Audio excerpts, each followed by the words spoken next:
Death, Sex, and Money is supported by Spotify. There's always something new to discover on Spotify, including the world's most popular podcasts today. Just open the app, tap Browse, and dive into their growing library. Podcasts on Spotify are streaming right now, including Death, Sex, and Money. Go check it out. Listener supported. WNYC Studios. Being raised primarily by a man made me very, man-like in many ways. Like, I never really felt inhibited about just going up to a guy and asking him if he wanted to have a drink or whatever. And I think that one of the reasons why I always was able to date the guys I wanted to date was because I didn't wait for them to ask me. This is Death, Sex, and Money. In a couple years, that old sun's gonna burn out and we're all gonna be dead. The show from WNYC about the things we think about a lot. You love him, but what? And need to talk about more. And you gotta get paid like something at least, I'm Anna Sale. When journalist Lisa Ling was in her mid-20s, she vaulted to national fame as a co-host on The View, the youngest one ever. She'd been working in television news for almost a decade. But on her first day at The View, she realized she was in for something really different. On national TV, Meredith Vieira asked me my first day if I was still a virgin. Are you a virgin? We have to get to what matters. Then we'll get to First, let's get to what's important for The View. Because that's just how The View was. Did you know that was coming? Oh, I had no idea. I had no clue. And at that moment, I was thinking, oh, man, I wish I was still covering the refugee crisis in Kosovo right now. The thing that was most challenging for me was, as an Asian girl, young woman, I've always been very guarded about my personal life.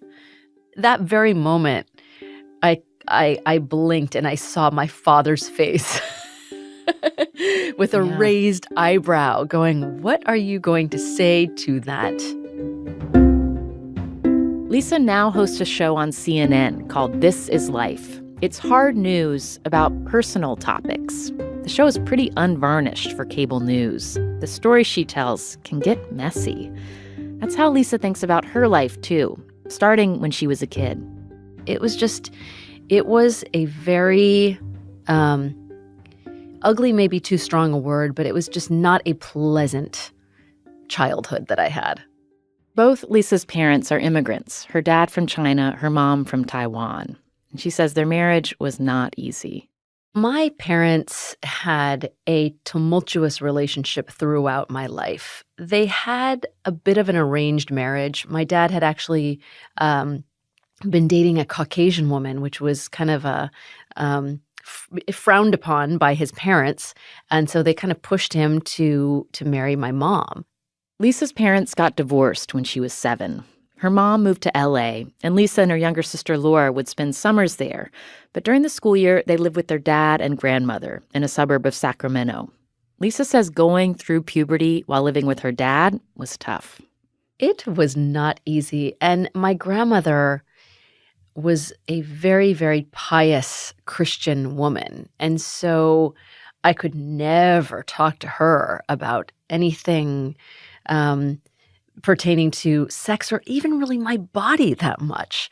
I found comfort in talking to an older cousin of mine, my cousin Diane, who was only 2 or 3 years older, but she was definitely more experienced than I was, and she always just had an open door to me. But when I started menstruating, for example, I had a conflict because I didn't know how to ask my dad to help me buy these things. So my cousin Diane was the first person who I called for everything, and she supplied me with the necessary feminine products in the first I would say the first year. Oh, really? Diane would show up with a new menstruating. supply of tampons and maxi pads in her backpack. Yeah, that her mom paid for because her mom kind of had sympathy for me. Would you feel like you'd have to hide that it was happening? No, I didn't hide it, but it was just, we just didn't talk about those things. Our family spoke so little of sex that my mom later on asked me about things like what it Oh, was, really? what it felt like, and how you're supposed to French kiss. Yeah, because I don't know if she ever kind of learned how to do it the right way, because her relationships with men were very kind of submissive. She sort of, didn't feel like she had any control in a lot of those relationships because, she just never really had anyone to talk to about it. How old were you when you had that conversation? Probably 18, 19. When did you start dating? I never dated throughout high school until I met a Japanese American boy my senior year who went to another school. And I'd never really thought that I would date an Asian guy because I went to a school in Carmichael that was completely non-diverse. So when I met Jeff Yoshimura, and his family was just very open and welcomed me, it really felt very comfortable and it felt like home. I had a bit of an identity crisis growing up because I never felt totally American because I looked so different from everyone else. And whenever kids would come to my house, it smelled like Chinese food, and they would make remarks as such. And while the kids were never malicious, and I can't go as far as to say that I was bullied, I was definitely made fun of regularly. Boys on a daily basis would come up to me and call me Risa Ring. Oh. So this happened every single day. And again, it wasn't malicious. I was a perfectly popular kid. I had a lot of friends. But when you are that young and popularity is so important, you just want to fit in and not be different. Those things really hurt me. And on many occasions, I would go home crying about it. And I just was really embarrassed of looking different and being Asian American. And you're in high school still when you start appearing on television, right? Yes. And that actually helped me a lot. I auditioned for a local show called Scratch, and the auditions were held at Scratch. In the 90s, exactly. So they held the audition in a big mall in Sacramento, and they chose 4 hosts out of hundreds of applicants, and I was chosen as one of them. There were 2 boys and 2 girls, and the other girl who was hired, a girl named Rachel, a lovely, beautiful girl, she was always considered the beautiful, hot one. And I was considered kind of the smart one with good personality. And that really affected me. How were you aware that was your role? Because whenever people would talk about us, they were always making remarks about how hot Rachel was. And I was just kind of there. After 2 years at Scratch, Lisa landed a reporting gig for Channel 1. Hi, everyone. I'm Lisa Ling. It was a news show for teens, broadcast into school classrooms. Channel 1 for Friday, October 1st is next. That's how I got to know Lisa Ling. In junior high, we'd watch Channel 1 in homeroom. Lisa was on it, so was Anderson Cooper. They shared an office. It was such a unique opportunity for these young kids to go out and experience the world. And I covered things like the Civil War in Afghanistan and the drug wars throughout South America. And I covered stories about globalization in China and India. Do you remember, how important to you was it that you were earning money as a teenager? It was very important to me. I actually stopped taking money from my parents completely right after I graduated high school. I didn't make a ton of money, but I was a big saver. And because I was under my parents' watch, I could save every penny that I made. And so I ended up putting myself through a private university. I went to the University of Southern California, and at the time, the tuition was about $25,000 a year, and I paid for every penny of it. And that was a huge source of pride for me. Lisa didn't end up graduating from college. She left USC after 3 years to work full-time for Channel One. Then she got the job at The View, and it wasn't an easy transition. Here I was at 26 years old on this national stage, and the expectation of me was to be totally open about every aspect of my life. And I really struggled with that in the beginning because I was so out of my element. Did it teach you something about the kinds of boundaries you wanted to set? Yeah, because when you are on that show in front of an audience, you are under pressure to generate a reaction from the audience. And that's all you're thinking about when you're at that table. And sometimes you say things, or I have said things that I wished I could retract. But once it's out there, it's out there. You know, I said something once that was really hurtful about Monica Lewinsky. You know, she was on a college tour talking about her experience.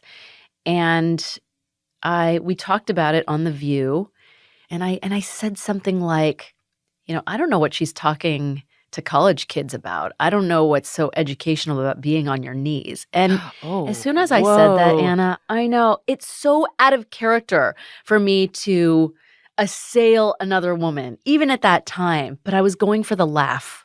Yeah. And hey, I got one. I got a huge one. And at the moment, you know, it felt really good to get that laugh. But after I said it, it just, you know, it was like a dagger through the heart because I realized how hurtful and disparaging that was. And I went back to my office after we finished taping, and I got a message. I had a message from Monica, just, you know, she reached out to you. Yeah, expressing like, how could you say that? You know, and I apologized to her then, and I apologized to her many, many years later. And so, you know, I was young, and I sort of realized I need to really exercise much, much more caution. And I have since then, I think, been a lot more careful. Coming up, Lisa talks about her wild single days in New York City and how her parents' divorce made her skittish about commitment. Even when my husband asked me to get married, I wasn't totally sure, but I knew I really loved him. And, you know, I had kind of a defeatist attitude about the whole thing. And I thought, look, if it doesn't work, I'll just get divorced.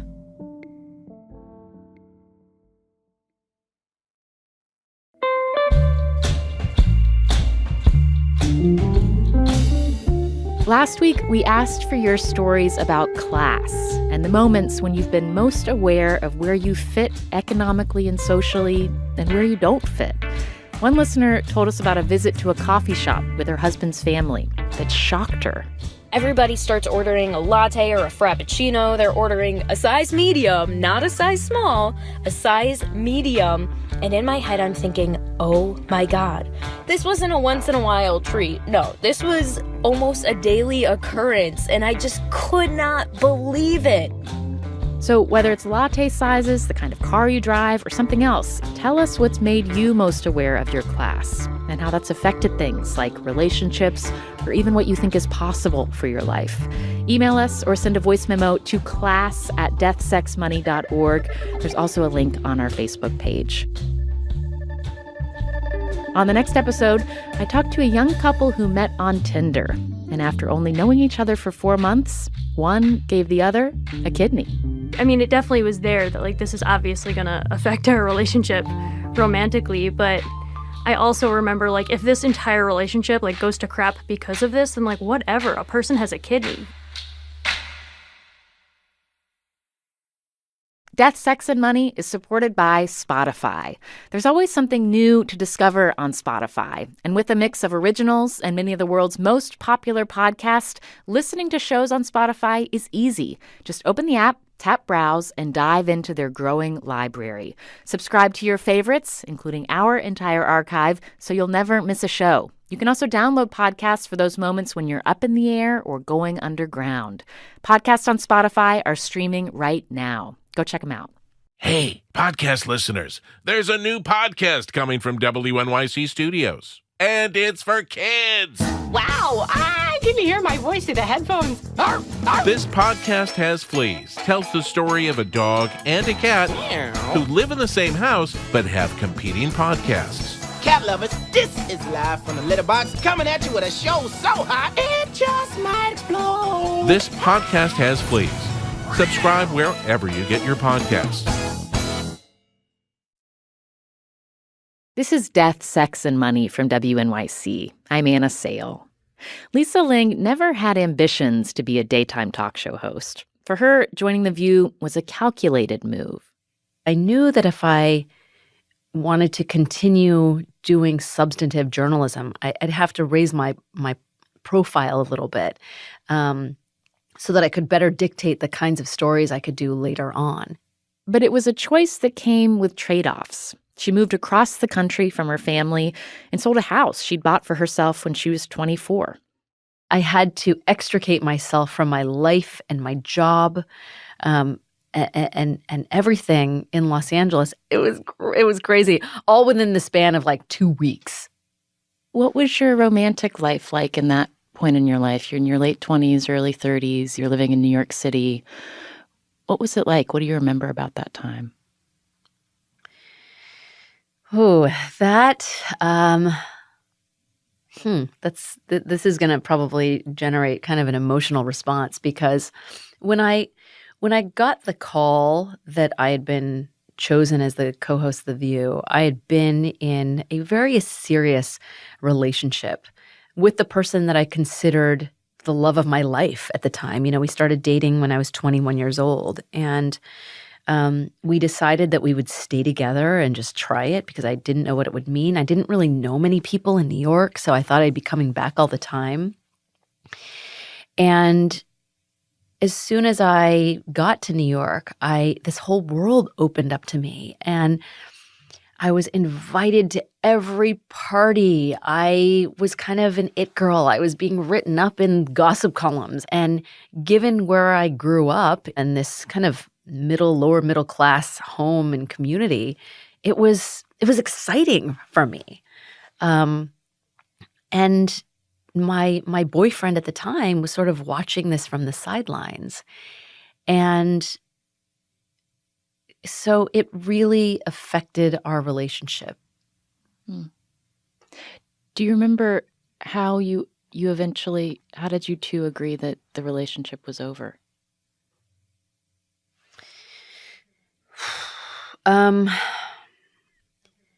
I think that because he was kind of lonely in LA and, I was having all of these other experiences, we just decided to part ways because it was really unfair. In retrospect now, it was really sad because he really, really loved me. And I kind of, I in many ways sort of abandoned the relationship. And I still, I still love him. Probably more than any man I've ever loved. I just love him in a different way. Like my regard for him,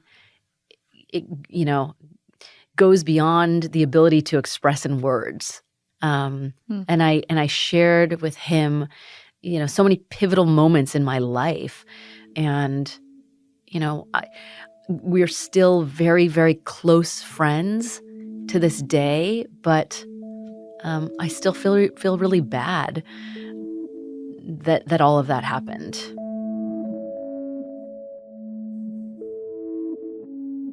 So you ended that relationship. You're living in New York City, was dating in New York at the time. Did it feel like exciting? Were you into being a single woman in New York?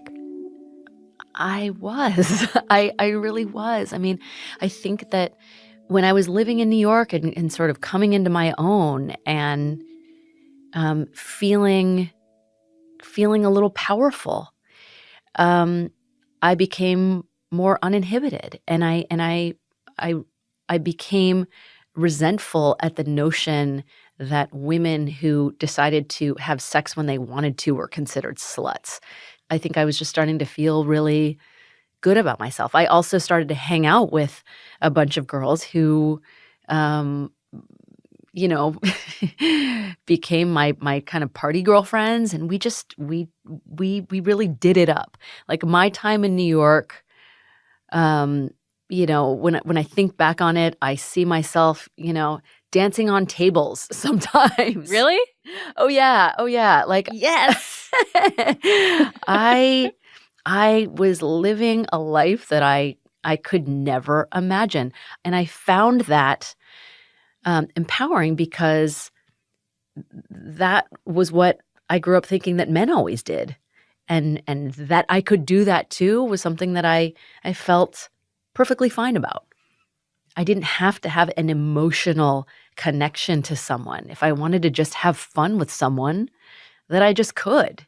I would never want to go back to it at this point, but for that little window, it was really exciting and fun. And I also realized after kind of doing it for a couple of years that it's not that I was extremely promiscuous, but I was reckless, because I can't say that I always had protected sex or that I was regular with birth control, and I was so stupid about it, because I could have contracted any number of STDs or could have become pregnant. Did you have a time when you thought you might not choose to get married, might choose to be a single woman? Yeah. My parents' divorce and their relationship and their divorce was so ugly. And I was so traumatized by it as a kid, being sort of shuttled back and forth between my parents and their constant fighting over money, that I just never really wanted to deal with it. And after I left The View and moved out of New York and started working for National Geographic and traveling all over the world, I sort of took that same attitude with me. And, I would be in these distant corners of the earth, and I would meet incredibly intriguing people. And it was exciting to establish, relationships out there in the world where no one, knew what I was doing and so on. I mean, I felt very empowered throughout it. In 2007, Lisa married someone with a very different work life, a radiation oncologist named Paul Song. And just as they were settling into their lives together, Lisa found herself on the other side of a breaking news story. Her younger sister, Laura, who's also a journalist, was reporting in North Korea, and she was arrested. That call that I received from my brother-in-law in the middle of the night that my sister had been abducted by North Korean officials it was the most terrifying moment of my personal life. And even today, when I think back on it, that a former U.S. president went to the most isolated country on earth to go secure the release of my little sister. It's like, it's just like, you can't write this stuff. And I'm like thinking about how all of that was happening and where that fits in. You're 35 years old at the time. Your sister's 32. You're recently married. Like, how did it change what you thought was important and what your priorities were? It changed everything. I mean, my sister and I spent many years going to places that were dangerous, that, were unpredictable. And while I don't rule out the possibility that I will, visit those kinds of places again, because I still feel as strongly about the need to report from those places. Because we now have kids and because of what happened to my sister, we are a lot more cautious about any place we choose to visit.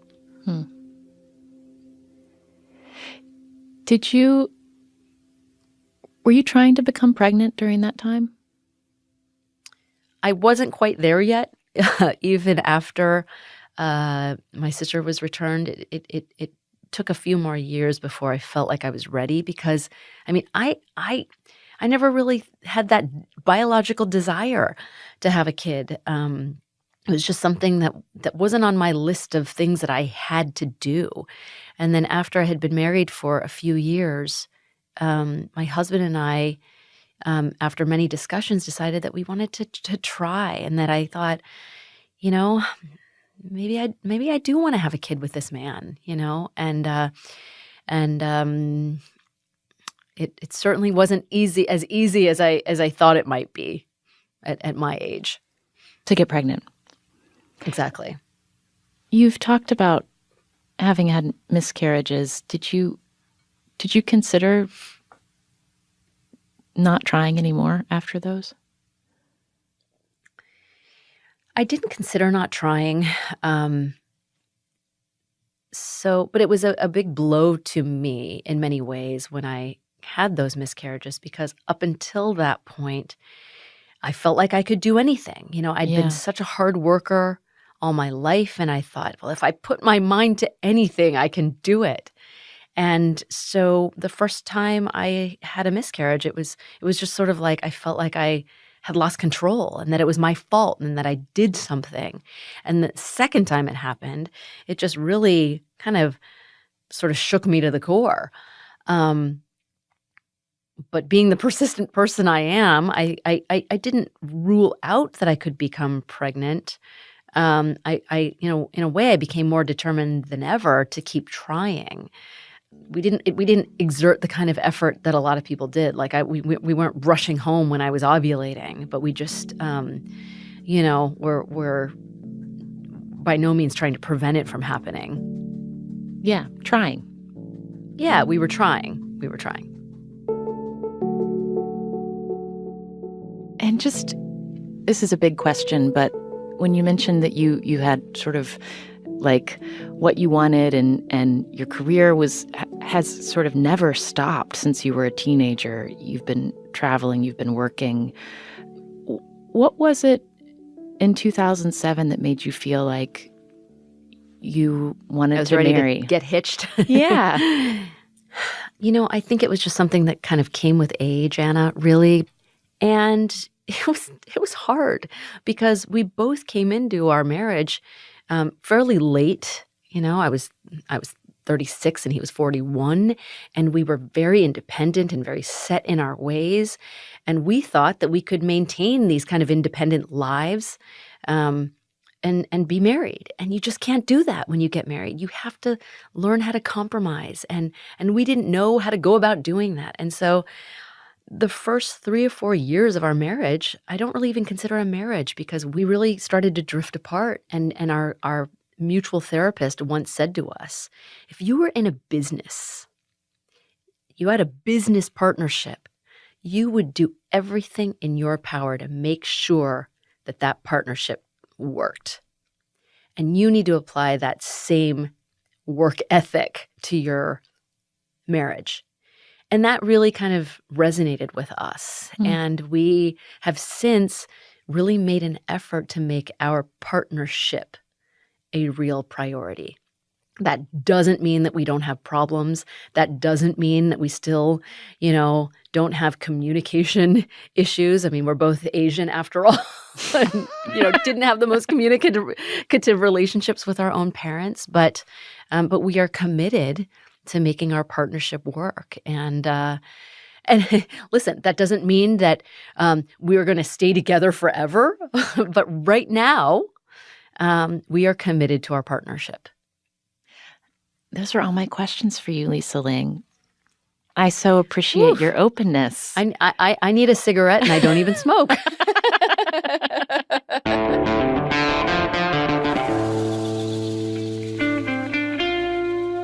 That's Lisa Ling. Her CNN show is called This Is Life, and she also has a new web series called This Is Sex. There's a link at deathsexmoney.org. Death, Sex, and Money is a listener-supported production of WNYC Studios in New York. I'm based at the Center for Investigative Reporting in Emeryville, California. Our team includes Katie Bishop, Annabelle Bacon, Emily Boat,